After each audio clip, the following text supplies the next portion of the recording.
16 in the Rust Belt of the upper Midwest who've had to readjust to a new way of life, a new opportunity perhaps to put their faith and trust in a man who has never held public office before. Interestingly enough, the phrase actually came from a laissez-faire economist of the 1800s named Graham, who wrote a book entitled that. Applause for Uma Abedin. And point out that's what you're hearing. And that's going to be one of the interesting things, because to think about those people who feel left behind in our economy is going to require us to rethink some of the fundamental premises of the Great Society, and to rethink some of the things that we have in place to help people. For example, this is a small example, but the principal program we have to help workers who've been displaced by trade is called Trade Adjustment Assistance, written in the early 1960s. Doesn't work any longer. And now we're going to have to find new means and new mechanisms to help those people. And the question is, are they going to be guided by the conservative principles of limited government, individual responsibility, local control that have governed the Republican Party, or is there going to be some new notion that takes its place? Go to Tim Kaine, who has just taken the podium in New York City. He will, we assume, introduce Hillary Clinton moments from now. What a moment in New York City in Midtown. Let's listen in. My wife Ann and I are so proud of Hillary Clinton.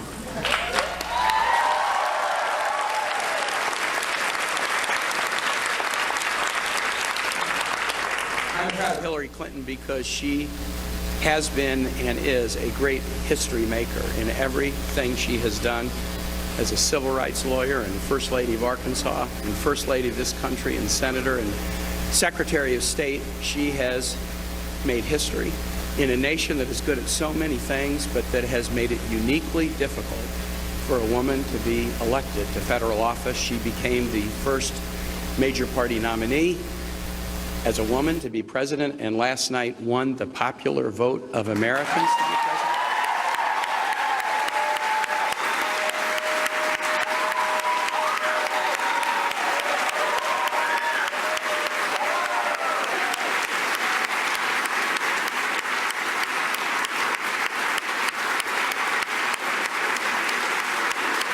That is an amazing accomplishment.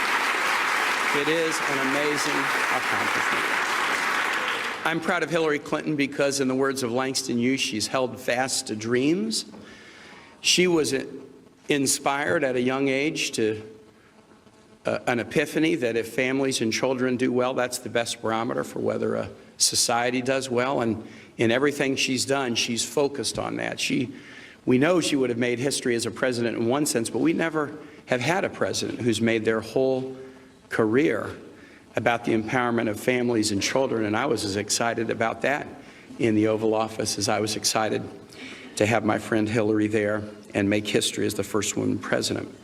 I'm excited and proud of Hillary because she has built such a wonderful team. There's a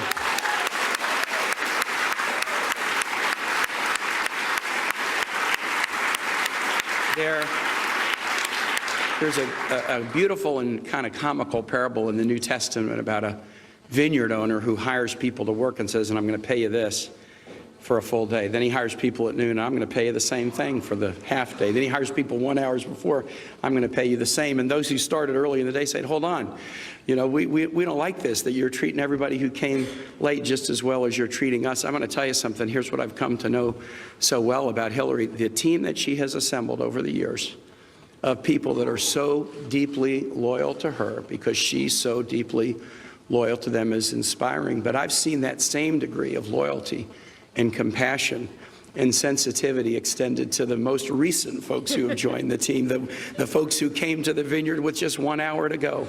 Her loyalty and compassion of Hillary and Bill to people, if you're with you, you're with you, and that is just something so remarkable. And finally, I'm proud of Hillary because she loves this country. Nobody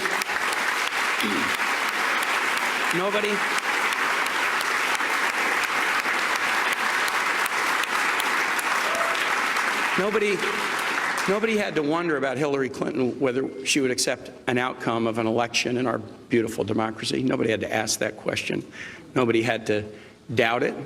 She knows our country for what it is. She knows the system that we have and in its warts and blemishes. She's deeply in love with it and accepts it. She's been in battles before where if it didn't go her way, she accepted it, but then woke up the next day and battled again for the dreams that she's held fast to. And that love of country is something that I think is obvious to everybody, obvious to everyone.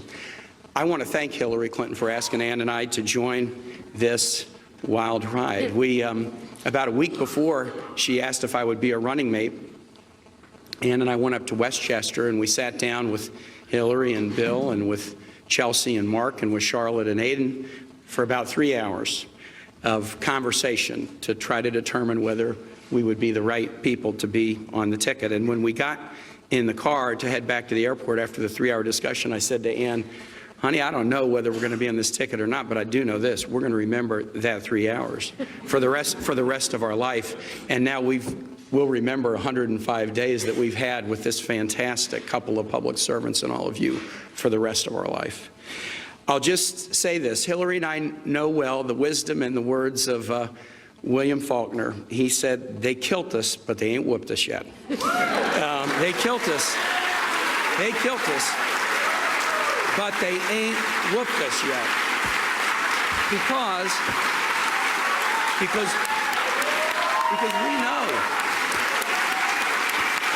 we know that the work remains. We know that the dreams of empowering families and children remain. And in that work, that important work that we have to do as a nation, it is so comforting, even at a tough time, to know that Hillary Clinton is somebody until her very last breath is going to be battling for the values that make this nation great and the values that we care so deeply about. So now, please join me in welcoming Secretary Hillary Rodham Clinton.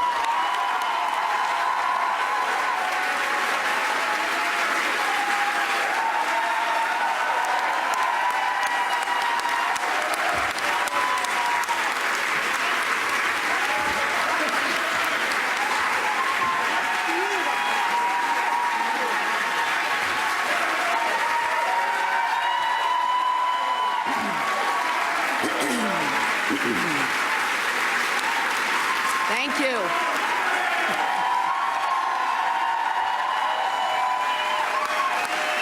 Thank you all. Thank you. Thank you all very much.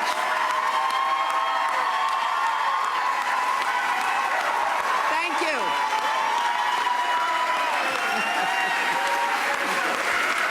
Thank you. Thank you so much.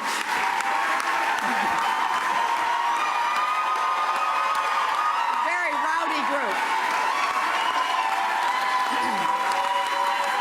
Thank you, my friends. Thank you. Thank you. Thank you so very much for being here. And I love you all, too. Last night, I congratulated Donald Trump and offered to work with him on behalf of our country.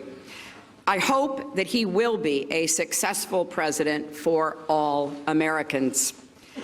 This is not the outcome we wanted or we worked so hard for, and I'm sorry that we did not win this election for the values we share and the vision we hold for our country.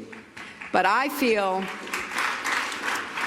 pride and gratitude for this wonderful campaign that we built together, this vast, diverse, creative, unruly, energized campaign. You represent the best of America, and being your candidate has been one of the greatest honors of my life.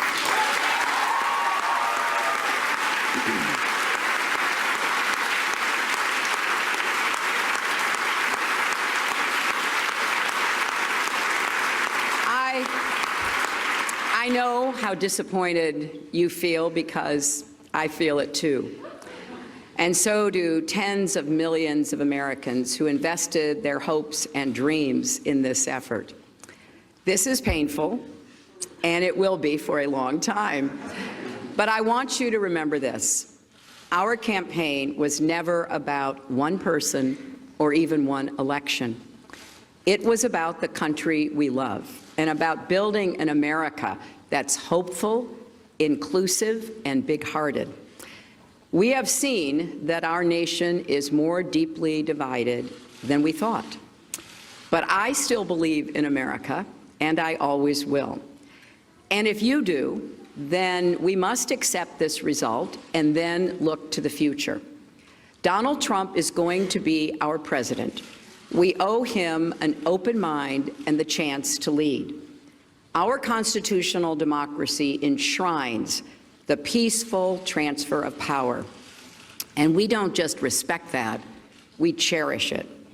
It also enshrines other things: the rule of law, the principle that we are all equal in rights and dignity, freedom of worship and expression. We respect and cherish these values too, and we must defend them.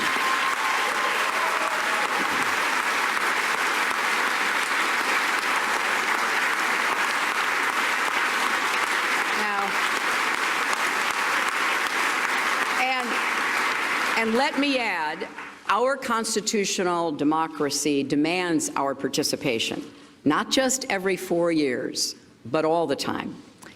So let's do all we can to keep advancing the causes and values we all hold dear, making our economy work for everyone, not just those at the top, protecting our country and protecting our planet, and breaking down all the barriers that hold any American back from achieving their dreams. We've spent a year and a half bringing together millions of people from every corner of our country to say with one voice that we believe that the American dream is big enough for everyone, for people of all races and religions, for men and women, for immigrants, for LGBT people and people with disabilities, for everyone.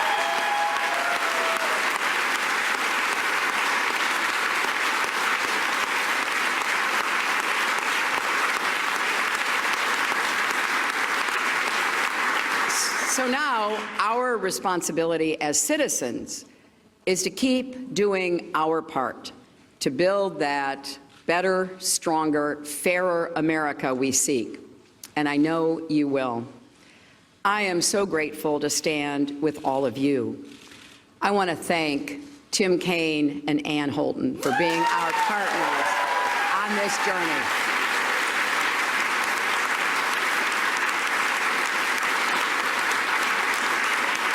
It has been a joy getting to know them better, and it gives me great hope and comfort to know that Tim will remain on the front lines of our democracy, representing Virginia in the Senate.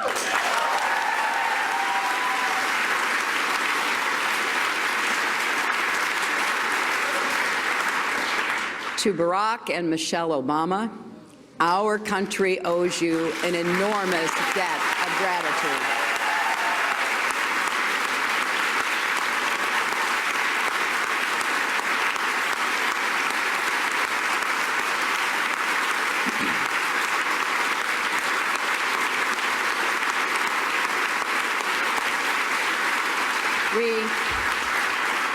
We thank you for your graceful, determined leadership that has meant so much to so many Americans and people across the world.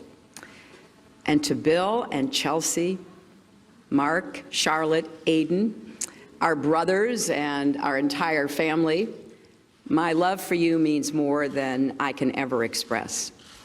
You crisscrossed this country on our behalf and lifted me up when I needed it most, even 4-month-old Aiden, who traveled with his mom. I will always be grateful to the creative, talented, dedicated men and women at our headquarters in Brooklyn and across our country.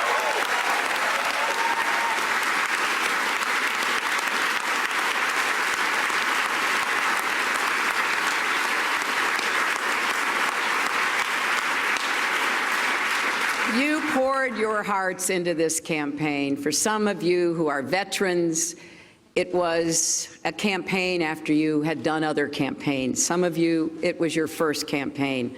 I want each of you to know that you were the best campaign anybody could have ever expected or wanted.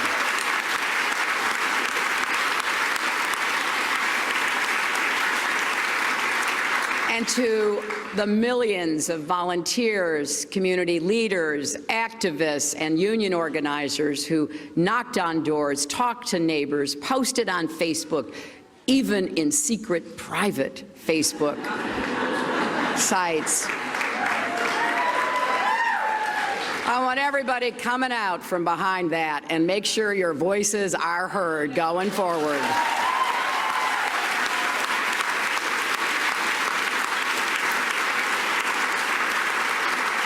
To everyone who sent in contributions as small as $5 and kept us going, thank you. Thank you from all of us. And to the young people in particular, I hope you will hear this. I have, as Tim said, spent my entire adult life fighting for what I believe in. I've had successes and I've had setbacks, sometimes really painful ones. Many of you are at the beginning of your professional, public, and political careers. You will have successes and setbacks too. This loss hurts, but please never stop believing that fighting for what's right is worth it.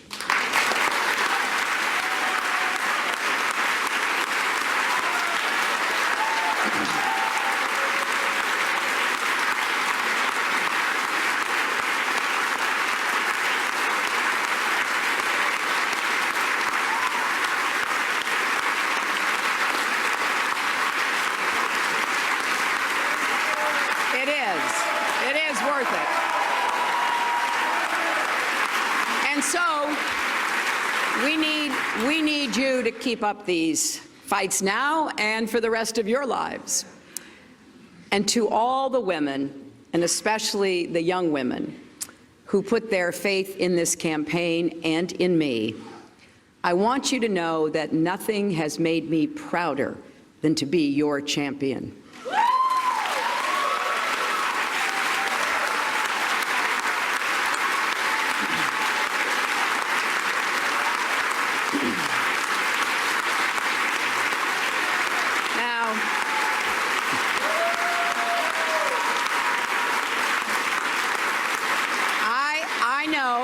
I know we have still not shattered that highest and hardest glass ceiling, but someday someone will, and hopefully sooner than we might think right now.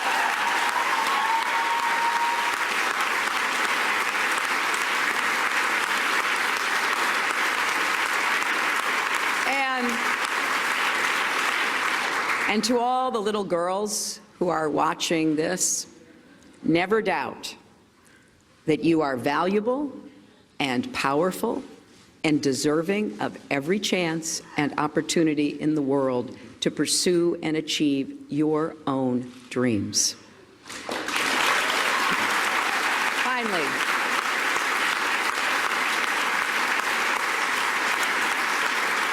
Finally, I am so grateful for our country and for all it has given to me. I count my blessings every single day that I am an American.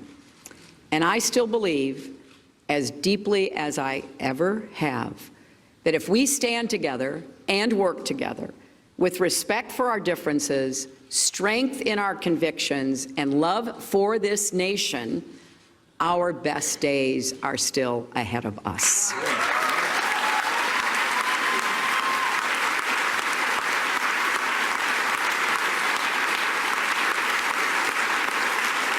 Because you know, I believe we are stronger together and we will go forward together. And you should never, ever regret fighting for that. You know, Scripture tells us, let us not grow weary in doing good, for in due season we shall reap if we do not lose heart. So, my friends, let us have faith in each other, Let us not grow weary. Let us not lose heart. For there are more seasons to come, and there is more work to do. I am incredibly honored and grateful to have had this chance to represent all of you in this consequential election. May God bless you, and may God bless the United States of America.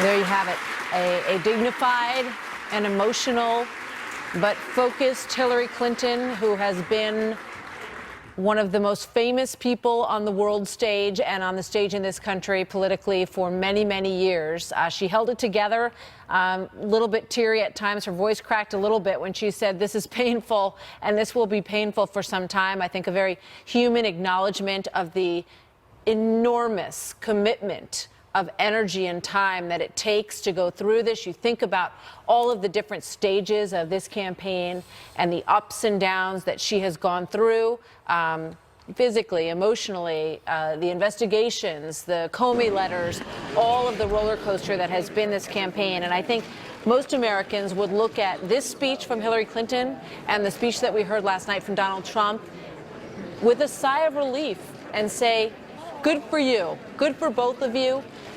Gracious, open-armed moments and a plea to bring the country together after what has clearly been the most divisive political campaign that we have ever seen in this country. And I think the tone of both of these speeches was quite welcome today. I'm here still with Karl Rove and Steve Hayes.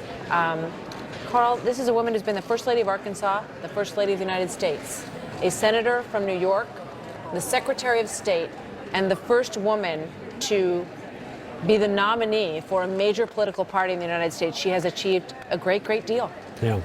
If we'd seen more of that person that we just saw in the last 15 minutes, maybe she would have done a little bit better on the campaign trail. This was a remarkable moment. I couldn't agree with you more. We had a picture-perfect victory statement, and we have now had a healing and conciliatory concession speech that was pitch perfect. 3 notes hit me. We owe him our open mind and the opportunity to lead. That was a note of national unity that is really important after this acrimonious campaign. She also had a call to action. Our constitutional democracy requires our participation. And then finally, a note to her young and women supporters, never stop fighting for what's right because it's worth it. I thought this was terrific for our country, and God bless her for delivering it. Steve? It was the best speech that I've ever seen her give, and nothing else is close. And I thought Donald Trump's speech last night was the best speech he's given this campaign. And it's sort of a fitting end for people who have had so much anxiety throughout this campaign, myself included. It's a promising way to end what's been a very difficult campaign. I think you summed it up exactly right.